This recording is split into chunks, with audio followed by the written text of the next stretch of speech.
Morning and welcome to day 5 of the Big Family Chores That Work Challenge. Tara, Christian wife, homeschool mom of 10, almost 11 children. I've been walking through this with the wonderful ladies and the joyful and confident moms of many Facebook group that we've set up to encourage each other to embrace the blessing of children with more joy and more confidence.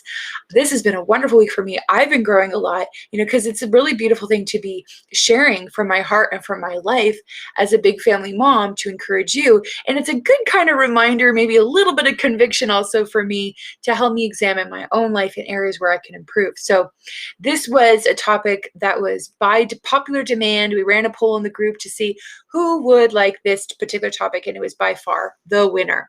So next month when we do a challenge, we're going to talk about being more calm and having some good boundaries, because that was the second most popular request. But for now, we're going to wrap up this week. This is the last day of the challenge. Congratulations to all of tracking with this, watching the videos, commenting on both the videos and the action item that posts every afternoon. It's like a written post. So if you want to participate with the giveaway and also get the most out of this challenge, then I encourage you to make sure that you're in the group. So if you haven't already, just go ahead. The link is provided. You can click on it and request to join the group. Then you can participate with the giveaway, get the action items because they're only available in the group, and get the most out of this so that you can apply these techniques, the system that will help you in the context of your family, whether you have 2 kids, 3 kids, or almost 11 kids like myself. So today we're going to talk about pushback and consequences. We've gone through a number of different topics, kind of like breaking down a course on big family chores. Like I could only give you so much. There's only so much I could do in like 5 segments. I'm actually doing like a series of actual proper mini courses right now, 7 of them that are coming down the line. And definitely inside of one of them, we're going to be talking about chores and getting the whole house into, better organization, better management, especially from a big family context, because that's pretty unique these days. It's especially speaking from a more Western North American context, because I'm here in Canada. Having more than 3 kids is pretty unusual. Most people kind of look at you kind of weird, and you get all kinds of opinions that people will say to you. Some of them very gracious and positive as they reflect on their big family life, but then you also get some other people who think you're absolutely insane and wonder why you're not, wanting to slit your own throat. I've literally had that said to me. So that's why I say that. I'm not exaggerating at all. So consequences and pushback in a big family context when it comes to chores. So let's say, you've got a chore system that's working for you. You've, whether you started when they were young or you just started implementing it halfway through, that's all fine. But then you've done some training, like I talked about yesterday, to make sure that they reasonably understood what they were supposed to be doing, how they're supposed to be doing it, when they're supposed to be doing it, and it's age appropriate.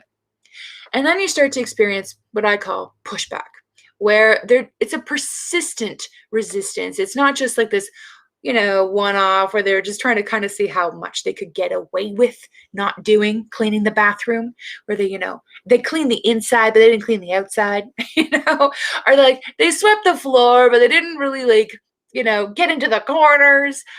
It's your discernment as a mom based on their age, their maturity, kind of where you're at in the training. Because I start in September, we go all year with our annual mastery system. So earlier, the first 2 months, I'm going to be a little more gracious, give them the benefit of the doubt, not come down hard on them or anything, and just say, hey, I'm going to give some pointers there.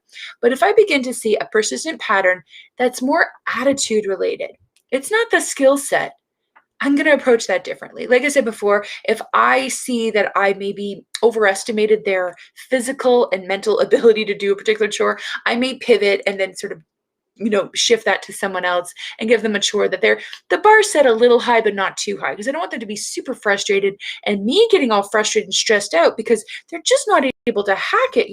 Like I'm not going to put a 5-year-old on dinner dishes because not only would it be unsafe, it's just unrealistic. It's a bit exaggerated, but I think you know what I mean. So when I'm seeing the persistent, crabby, resistant, low levels attitude, complaining, or like I'll say, okay, guys, time to do our chores. And someone's like, they just, the huff, right? The huff. They're not, saying, oh, mom, I think my kids have learned better. That's like instantly I'm going to deal with that. Not harshly, but I will address it. So they've kind of developed these more subtle, ways of venting their feelings. And listen, It's okay. You're allowed to feel how you feel. I have chores that I don't particularly relish and get excited about. I can't say I've ever been excited to change a poopy diaper in my life. And I did the math. I've changed over 12,000 poopy diapers to date. Oh, bless the Lord, oh my soul, and all that is within me. He's given me grace to do these things because when I was pregnant with my first, I hadn't even changed one. So I should get air miles for these things. So if the kids are slacking off, they're complaining, or they're just choosing distractions, like perpetual. They're like a one kid who's on the Lego area of our house, which is a separate room we call the utility room, which is just for safety reasons. I keep a lock on it so the little, like our toddlers and our little 19-month-old aren't going to go in there because there could be stray Lego all over the floor. That's a serious safety concern. So he'll go in there. It's his chore to do after supper. And there have been so many nights when he's just playing with the Lego. So, whether it's complaining or just kind of slacking off and getting distracted, what do you do? Well, this is how I approach it. First of all, I keep in mind that I'm ultimately training them to be adults. This is part of my sort of parenting philosophy that I've developed over the years to get beyond just the next 20 minutes and start to see more of a 20 vision, really like a 200-year vision, like a multi-generational vision. I'm not just raising my kids, I'm raising the people who will raise the next generation, my grandchildren and my great-grandchildren, and then long beyond when I'm gone off the face of the earth till the Lord returns. So with a bigger vision of motherhood, a bigger vision of parenting and what this is all about, it helps me kind of step back a little more objectively and not take it so personally, as if they've personally offended me with their little huff or their perpetual choice to choose to play instead of work. Helps me stay calm. Right. And this is a 3 C's I've talked about before, 3 C's in when it comes to calm parenting, of keeping yourself clear, calm, and consistent, because they've made a choice. And like last week in how do I deal with it, like when you're yelling at your kids all the time, one of them is to kind of see yourself as a bit more of as a cop in the healthy sense, like in a good cop sense, that I'm not taking this personally. I'm simply going to bring it to your attention that, I might give a warning shot, one-time warning shot, but once we've passed the warning shot, now it's time for consequences. I'm going to administer a ticket. We've already talked about what the consequences are going to be well in advance of when we got here. So I'm not just making this up in the heat of the moment, sort of maybe even overreacting because I'm just so ticked, which is understandable. I'm entitled to my feelings. Those are my feelings. I understand their feelings. They're not super happy about this chore and they're on it for a whole year. I get it. You're allowed to feel your feelings. It's what you're going to do about them. What I'm going to do when I'm feeling my feelings is a great opportunity to model good, healthy boundaries and good, healthy self-control to the kids. So I just, pull them aside, maybe not in the heat of the moment when I'm feeling like irked and kind of personally ticked by this. And I'll say, okay, we've talked about this now. It's been X amount of time. You've been consistently choosing to huff and to puff and to grumble and to do absolutely the least. I'm having to constantly, it's been so many times. And then I'll just bring to their attention, right? And it's almost like the cop saying, listen, I clocked you doing 100 in a 60 zone. Those are just the facts. There's really no argument. And unless the person can say, I'm bringing my wife's having a baby. Like, oh, I know this isn't going to be one of those exceptions to the rule. This is just the facts. And I say, so it's time for consequence. And our kids have also learned that greater responsibility is tied to greater freedoms. So depending on what freedoms they're experiencing at their age, then those freedoms are going to be tied to that. Now, I have talked before, but it's for a whole year. In a long-term sense, they might be on the shore for a whole of the year, especially if we're in the summertime like I am right now. Some of my kids are going to find out next week when our new summer chore list rolls out.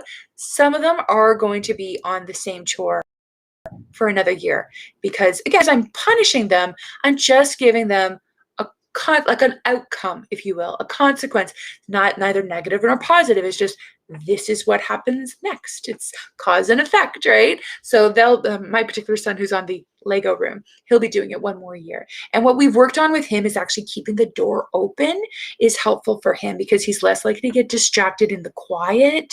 And I get that. So I want to support him in that and not make this like a shame-based experience, but an opportunity to grow and mature. So in the long term, they might be looking at doing it for a whole year. That's fine. I've had one kid who decided to go for 3. And I just cheerfully held the line. I'm like, that's fine. Because I knew he could do it. He was just choosing bad attitude. And that was his choice. And I was going to give him the consequences of his choice.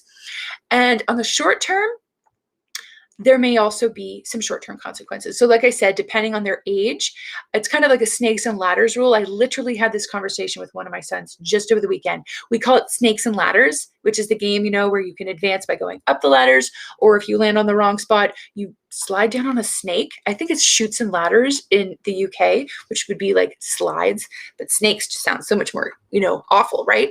And it's really just a sense of like, you've chosen a demotion or a promotion. So some of our kids ages 9 and up have some screen time built into the week. So we've given them these very specific time slots so they can have access to a little bit of a screen to play a little game or play some chess online or something. So things that like we've already decided like what it's going to be, where it's going to be. And if they move away from that screen one tiny iota, bam, it's off, because I'm dead serious about the internet. So I've given them consequences that are in the short term that are a bit of an ouchie. They feel it. And then they're much more inclined to start to take this stuff more seriously. And if they want to continue to be super huffing and puffing about it, that's fine. Bye-bye screen time. It's just that simple. And I don't yell it or scream it at them and just kind of like, why don't you just get your act together? Like, stop being so stupid. No, that's a shame-based approach. Like, calm cop, right? This isn't about me. I'm just enforcing the law. I'm just here to inform you that here's your ticket and you have 30 days to pay it, right? Boom. So that really helps me stay more in good, healthy self-control of myself, not feel like I don't know what to do and I'm just having to make up consequences on the fly, and I'm mostly doing it in my own emotions because it's really irritating when your kids are giving you pushback. I get it. I know how that feels. So, and I tie to it and, showing them that freedom and responsibility are very closely tied together. And if they want to go the whole year and do another year, okay, what is it to me, right? It's an opportunity for them. So I know that this is going to help them grow up into more responsible people who realize that in this real world, there are consequences. There are rewards for greater responsibility, for good attitudes, and that is just a good life lesson. So chores, like I've said before, are so much more than chores. It's so much more than just having a clean, comfy home, which I appreciate, but it's also character training. So with that bigger picture of parenting is more than just the next 20 minutes, we're training up adults, the next generation of people, and who are they going to be? Are they going to be whiny slackers? Right? Leading the next generation, voting and leading in industry and churches and families? Or are they going to be more, respectable, honorable people who have, honor for God, honor for themselves, who respect each other, and are able to communicate more clearly and have a little bit more self-control when it comes to the whiny attitudes about some of the more unpleasant tasks in this life, because we all have them. And just learning I teach my kids, like, just get it over with, right? Especially when they're dragging their feet and making it take 18 times longer than it needs to. And I'm like, you're doing it to yourself, bud. You could just get it over with. So good life training. So with all that in mind, God bless you as you implement chore systems that work in your own family, whether you've got littles right now, the middles, or you got the whole broad range like I do. Be encouraged. You're doing so much more than just teaching them how to sweep or mop or wipe a cloth across a table. You're training their hearts, right? You're training them in the way that they should go, not just with chores, but with like their character. And that's going to translate and have beautiful rewards. So giving them boundaries, giving them consequences is also part of that, right? It's a loving expression of parenthood to have consequences, to have proper rules and boundaries and discipline, what that looks like, in family. So I just want to encourage you. I hope this challenge has been a blessing to you, and I look forward to connecting with you next week, where I've decided to do a 3-part series on back to homeschool for anybody who's just starting to homeschool, who's transitioning to homeschool, or is absolutely like, you don't need to, like, where do I even start? Because you're in the thick of it and you're juggling, like I am, multiple different ages. So if you're starting, you're transitioning, or you're in the thick of it with multiple ages, I'm going to do Monday, Wednesday, Friday with some segments to zoom in and talk about that. So I'm excited to connect with you then. God bless you. Make sure you catch the post this afternoon to stay in the giveaway. And remember to invite any of your mom friends you think would really enjoy and appreciate this, especially if they're thinking of homeschooling and they've got a lot of questions. I see it so much in the mom group. So many people are transitioning over to homeschooling right now, and some of them are doing it like that as school closures and other, restrictions and stuff are coming into play. You know what I'm talking about. So feel free to go ahead and do that. I know it would be a blessing to them because it's a blessing to me to have support when I was a young mom. I'll see you next week. God bless you.